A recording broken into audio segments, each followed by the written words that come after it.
जय, आप देख रहे हैं मैकेनिकल साथी। तो आज हम डिस्कस करने वाले हैं एसएससी जेईई की जो अभी फ़िलहाल रिस्पांस की आई है उसके डिपेंडेंस होकर हम देखेंगे कि मेंस की तैयारी आपको किस तरह से करनी होगी।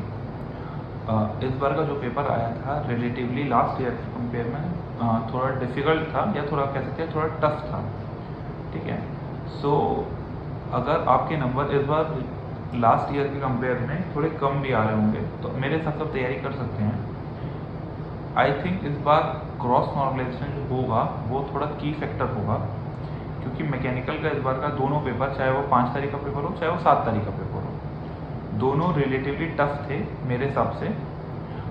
7 तारीख का थोड़ा ज़्यादा टफ था 5 के कंपेयर में।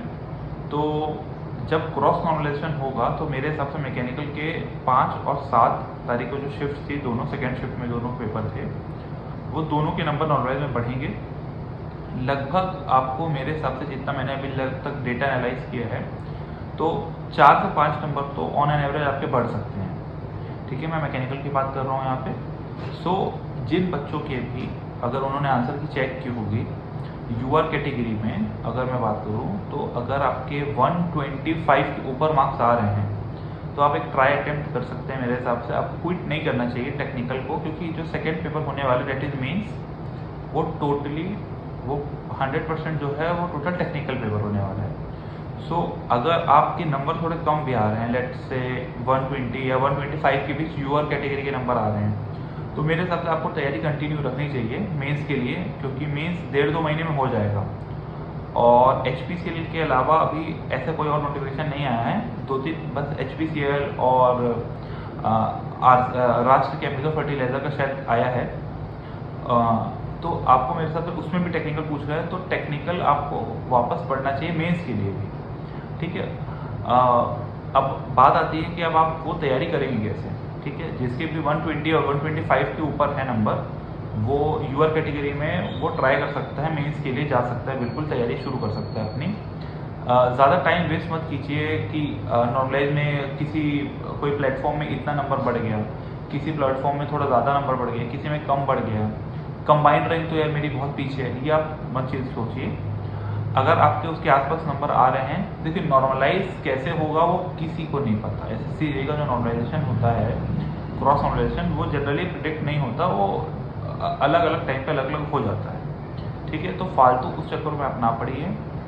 अगर आप अभी तक इतने स्ट्रांगली बने हैं इस एग्ज़ाम पे, प्री आपने दे दिया, आंसर की आपने चेक कर लिया और आपके 130 या 125 इसके आसपास में रेंज में नंबर आ रहे हैं ओपन में यूआर कैटेगरी में, सो आपको कंटिन्यू करना चाहिए प्रिपरेशन। अब स्टार्ट करते हैं कि आपको तैयारी करना कैसे है। अब हमने प्री निकाल लिया, हो सकता है किसी के बहुत अच्छे नंबर है और 150, 155, 160 पे आ रहे होंगे नंबर। अब प्री तो हमारा लगभग फिक्स है कि हमने निकाल लिया। 135 के ऊपर वाले तो सब सेफ हैं, कोई दिक्कत नहीं है, वो तो बिल्कुल 100%, मेरे हिसाब से तो 100% उनके चांसेस हैं अगर नॉर्मलाइजेशन में कोई प्रॉब्लम नहीं हुई तो। बट कुछ समय से एसएससी काफ़ी प्रॉब्लम जो थी उनकी पहले वो काफ़ी सॉल्व हो गई है। पहले जो एकदम एब्रप्ट सा वो नॉर्मलाइज कर देते थे, 30-40 नंबर बढ़ जाते थे, तो अब वो नहीं हो रहा है। तो मे बी नॉर्मलाइज थोड़ा विद इन अ रेंज ही होगा, 10 to 15 मार्क्स के विद इन अ रेंज होगा, सो उतना टेंशन आपको लेने की ज़रूरत नहीं है। तो अब मेन कंसर्न है कि सर नंबर आ गया, अब मेंस पढ़ते हैं। तो देखिए मेंस को करने के लिए आपको सबसे पहले बेस्ट तरीका है, जो भी आप प्रीवियस ईयर के अलग अलग एग्जाम्स के क्वेश्चन सॉल्व कर रहे होंगे उसको उसमें थोड़े से न्यूमेरिकल और ऐड कर लीजिए, ठीक है। जैसे कि अगर आप यूथ पब्लिकेशंस के बुक आपने प्रेफर की होगी, बहुत सारे स्टूडेंट को फॉलो करते हैं, तो अगर आपने यूथ को सॉल्व किया होगा, तो अगर आपने जेईई के बुक सॉल्व की होगी यूथ की, शायद 20,000 या 25,000 क्वेश्चन वाले हैं। तो मेरे हिसाब से आपको अब जो एई के जो बुक थी उसके जो कुछ क्वेश्चंस हैं, एकदम हाई लेवल में आप मत चले जाना कि भेल के वो 2019 के या उससे पहले के क्वेश्चन सॉल्व करने चले जाए, अब तो वो उसकी ज़रूरत नहीं है। आप जो नॉर्मल लेवल की न्यूमेरिकल है उसको भी अपने जब आप क्वेश्चन सॉल्व कर रहे हैं या थ्योरी सॉल्व कर रहे हैं तो उसमें भी उसको ऐड कर लीजिए। बेसिक लेवल के न्यूमेरिकल आपको थोड़े से आने चाहिए, क्योंकि हो सकता है इस बार, क्योंकि पैटर्न थोड़ा सा चेंज हुआ है, लेवल थोड़ा सा चेंज हुआ है पेपर का, तो मेरे हिसाब से इस बार मेंस भी थोड़ा सा डिफिकल्ट आ सकता है, थोड़ा सा रिलेटिवली टफ। मैं लास्ट ईयर के कंपेयर में बोल रहा हूँ। लास्ट ईयर में मेंस मुझे तो काफ़ी इजी लगा था, और मेरे आई थिंक 300 में मेंस में नंबर 283 आए थे लास्ट ईयर। सो इतना इजी तो शायद इस बार नहीं देगा, मुझे ऐसा लगता है।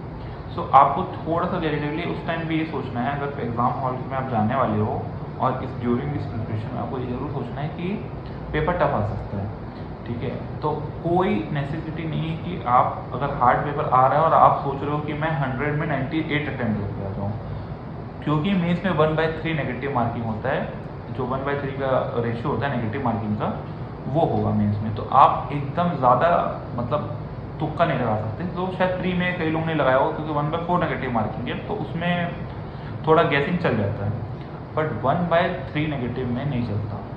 1/3 नेगेटिव में आपको गैसिंग नहीं चलेगा, आप श्योर शॉट होंगे तभी आप टिक करेंगे, वरना आप एक क्वेश्चन आप गलत करेंगे, 2 क्वेश्चन गलत करेंगे तो नेगेटिव मार्किंग का थोड़ा पीछे हो जाएंगे, तो वो आप अवॉइड करेंगे। तो इसका सीधा सिंपल ये मतलब है कि अगर पेपर हार्ड आता है तो गैसिंग ज़्यादा आपको नहीं करनी है। अब दो आंसर में कंफ्यूज है तो आपने गैसिंग कर दी तो वो फिर भी ठीक है। अब कुछ चारों ही नहीं पता, कुछ नहीं पता कि ये दिया है या ये क्या है, मुझे नहीं पता, बट मैं मारूंगा क्योंकि यार आदत है तुक्का लगाने की, तो यहाँ मत लगाना, यहाँ नहीं चलेगा वो। सो आपको पूरे जो आपने पढ़े हैं प्री के लिए ज़्यादा डिफरेंस नहीं है मेंस के में, बस मेंस में प्योर टेक्निकल आएगा। तो सिर्फ आप जो है प्रीवियस ईयर के अगर यूथ सॉल्व कर रहे हैं, यूथ पब्लिकेशंस की बुक, तो आप उसको कंटिन्यू करिए सॉल्व और थोड़े न्यूमेरिकल ऐड करिए। और हाँ, अब आपने प्री दिया है तो मैं उम्मीद करता हूँ कि टेक्निकल का पोर्शन आपका कंप्लीट लगभग हो गया होगा। सो मोर अब आप थोड़ा टेस्ट सीरीज पे भी फोकस करिए, थ्योरी प्लस जो आपके क्वेश्चन सॉल्व अपने किए होंगे प्री में, उसके साथ साथ आप थोड़ा आप टेस्ट सीरीज को बढ़ाइए। डेली 2 या 3 दिन में एक टेस्ट आप दीजिए, चाहे किसी का भी आप दे रहे हो, ठीक है, चाहे कोई भी आपने परचेज किया हो या आपने परचेज करने वाले हो, आपको जो भी आपको सुटेबल लगता है टेस्ट सीरीज आप ले लीजिए। लेकिन हाँ, आपको टेस्ट हर 2 या 3 दिन में एक देने हैं ताकि आपकी रिदम कंटिन्यू रहे टेक्निकल की, ठीक है। कई बच्चे बहुत समय से पढ़ रहे हैं तो शायद बोर भी हो गए होंगे, तो टेस्ट सीरीज जब देते हैं, जब कंपटीशन आपके दिमाग में हिट करता है कि मैं कंपीट कर रहा हूँ, चाहे टेस्ट सीरीज क्यों ना हो, तो थोड़ा सा अपनी सीरियसनेस बढ़ जाती है। रेदर देन आप बस तैयारी कर रहे हैं, पढ़ रहे हैं, क्वेश्चन सॉल्व कर रहे हैं और एग्जाम देने जा रहे हैं लास्ट के, या फिर लास्ट के 10 दिन में मैं कुछ टेस्ट सीरीज दे दूंगा, मैं तो ब्रह्मा हूँ, तो ऐसा नहीं होता। हम सब इंसान हैं, तो आपको उस हिसाब से इंसान जैसी तैयारी करनी रहेगी एग्ज़ाम में। सो सिंपल इसकी ट्रिक है कि आप तैयारी करते रहिए, अपने सब्जेक्ट्स कंप्लीट करते रहिए, 2 या 4 दिन में आप एक टेस्ट जरूर दीजिए। फुल मॉक की मैं बात कर रहा हूँ जिसमें 100 क्वेश्चन आएंगे, ताकि आप थोड़ा कॉम्पिटिटिव इन्वायरमेंट में रहें, ठीक है। तो इसके लिए सिंपली आप टेस्ट सीरीज देना। और हाँ, जिसका भी थोड़ा डीमोटिवेट हो रहे होंगे कि सर मेरे थोड़े कम नंबर आ रहे हैं, देखिए आपको मेंस के लिए तो तैयारी करनी ही है, क्योंकि ज़्यादा से ज़्यादा क्या होगा, शायद आपका एसएससी जेईई का प्री नहीं निकलेगा, बट आरआरबी जेईई भी आने वाला है और अदर एग्जाम्स भी आने वाले हैं, तो टेक्निकल तो आपको पढ़ना ही है ना। तो इसमें आपको कोई नुकसान नहीं होने वाला कि आप 1.5 महीने अगर आप एसएससी जेईई को मेंस के लिए दे दिए कि अरे यार मेरा तो ज़िंदगी बर्बाद हो गया, तो ऐसा नहीं होने रहा, तो आपको पढ़ना ही है। कोई एक्स्ट्रा चीज़ आपको नहीं पढ़नी है इस पेपर में, जो सिंपली चीज़ है वही आपको वापस पढ़नी है। तो आप अपनी तैयारी कंटिन्यू रखिए, और जो 125 के ऊपर है तो वो तो अच्छे से तैयारी करिए, उनका तो मुझे लगता है कि नॉर्मलाइज होके कट ऑफ तो निकल जाना चाहिए, और 135 वाले तो सेफ हैं, उनका तो उतना इशू नहीं है। सो आप लोग अच्छी तैयारी अच्छे से रखिए। कोई भी आपको डाउट होगा तो टेलीग्राम चैनल आप ज्वाइन कर सकते हैं और कमेंट भी लिख सकते हैं, ठीक है। तो मिलते हैं नेक्स्ट वीडियो पे। कोई भी डाउट होगा तो आप फ्रीली मुझसे पूछ सकते हैं, मैं रिप्लाई करूँगा। और क्योंकि मैं भी ये फेज से गुजर चुका हूँ जिस फेज से आप गुजर रहे हैं, तो मुझे पता है स्टूडेंट के माइंड पे 100 तरह की नेगेटिविटी आती है, और आजकल का ट्रेंड भी थोड़ा नेगेटिव हो गया है चीज़ों को लेके। सो थोड़ा पॉजिटिविटी शायद मेरी बात सुन के आपको आ गई होगी, तो आप फर्दर कमेंट कर सकते हैं अगर आपको डाउट होगा तो मिलते हैं नेक्स्ट वीडियो पे। Thanks for watching.